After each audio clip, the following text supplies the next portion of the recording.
Ana é aluna do terceiro ano do ensino médio.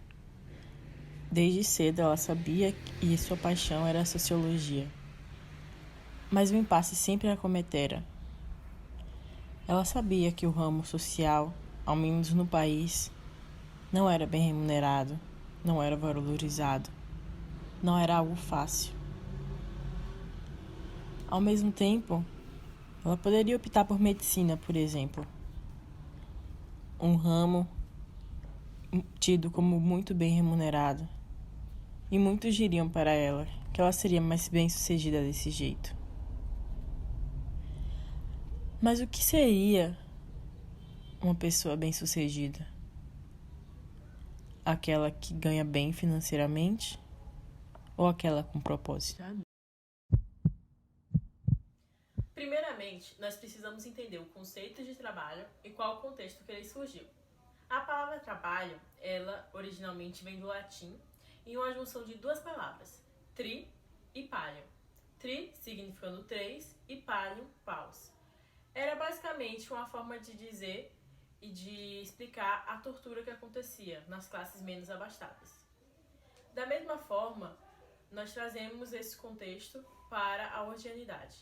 E o que nós pensamos sobre o trabalho? Como nós o encaramos? Quando nós acordamos todos os dias para trabalharmos, seja academicamente falando ou profissionalmente falando, nós acordamos felizes, nós acordamos com um propósito ou nós acordamos por pura monotonia? São essas discussões trazidas por Mário Sérgio Cortella em seu livro Por que Fazemos o que Fazemos. Em um capítulo chamado Eu, Robô? Não, por exemplo, ele traz uma discussão acerca do que seria o trabalho alienado, que é justamente o que nós vamos aprofundar a discussão agora. Para ele, o trabalho alienado seria um estranhamento do indivíduo com o que ele faz. Você faz aquilo por obrigação ou porque você já está acostumado a fazê-lo, mas você não tem nenhuma motivação para isso. Você trabalha de forma alienada. E ele traz essa discussão nos mostrando como o trabalho alienado ele não funciona nem para a própria pessoa, nem para quem ela trabalha, porque não há um progresso com isso. Você está estagnado sempre na mesma coisa, na mesma rotina, porque você não se sente motivado a fazer mais nada, você não sente uma necessidade ou uma vontade de melhorar. E ele traz isso trazendo alguns conceitos sociológicos bastante discutidos anteriormente, como o conceito de Durkheim, da divisão de trabalho, de forma que quanto mais o trabalho fosse dividido, as pessoas seriam mais capazes de mostrar seu potencial. Ele traz a discussão de Karl Marx, na qual ele fala da diferença entre necessidade e liberdade, porque não é todo mundo que tem a liberdade para fazer determinadas coisas ou escolher livremente sua profissão, por exemplo. E ele traz essa diferença bem clara em ser livre de e ser livre para. Você pode ser livre da fome, mas você é livre para fazer o que você quiser? Tem essas duas diferenças.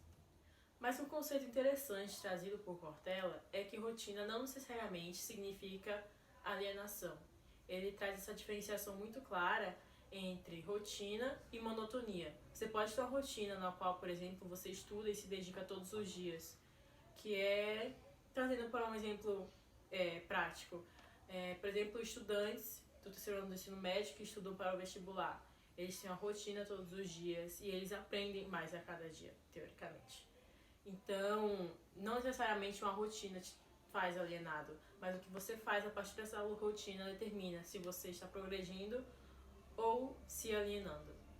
Ele cita um outro autor muito interessante também, chamado Charles Duhigg, e ele é o autor de O Poder do Hábito, um livro muito famoso e clássico ao redor do planeta, e ele fala a importância do hábito. Muitas pessoas acham que o hábito acaba levando à monotonia, mas muitas vezes o hábito, de forma disciplinada, ele só eleva intelectualmente o ser humano e o indivíduo. Então, para concluirmos, o contexto que eu trouxe de Ana no início do vídeo, a indecisão dela quanto ao futuro no que ela quer e ao futuro que seria melhor economicamente falando, reflete muito bem toda a discussão que nós tivemos. Porque pensemos em que indivíduo, em que ser humano ela será daqui a 20 anos se ela escolher medicina, por exemplo. Quem ela será e qual contribuição ela trará para a sociedade, fazendo o que ela não gosta só pela retribuição financeira. E que pessoa ela poderia ter sido se ela tivesse escolhido sociologia? O quanto ela teria agregado para o mundo com suas discussões, com seus estudos. E é justamente essa discussão de trabalho alienado que Cortella nos traz. Qual o seu propósito? Por que você faz o que você faz?